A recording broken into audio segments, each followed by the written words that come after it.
99% लोग ये नहीं जानते कि एक छोटे से फूल से लाखों रुपए कमाए जा सकते हैं। हाँ, गुजरात के एक लड़के ने केसर फार्मिंग से ये साबित करके दिखाया। चलो बताता हूँ कैसे।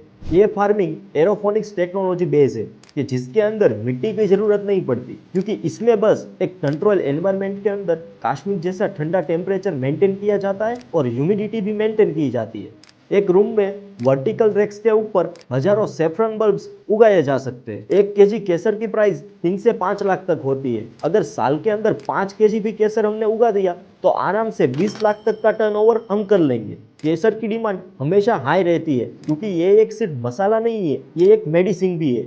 साथ ही फूड, टी और कॉस्मेटिक इंडस्ट्री के अंदर भी सेफ्रॉन का यूज ज्यादा होता है। इसकी डिमांड सिर्फ इंडिया तक सीमित नहीं है, यूएसए, यूए और यूरोप के अंदर इसकी डिमांड खूब ज्यादा है। इसीलिए वहां पे आप अच्छे मार्जिन के साथ ये प्रोडक्ट सेल कर सकते हो। तो सोचो, एक छोटे से रूम के अंदर भी हाई वैल्यू फार्मिंग से लाखों की इनकम पॉसिबल है। अगर आप भी केसर फार्मिंग और एक्सपोर्ट के बारे में जानना चाहते हो तो मुझे फॉलो करके कमेंट में लिखो केसर, मैं आपको डिटेल्स भेज दूंगा।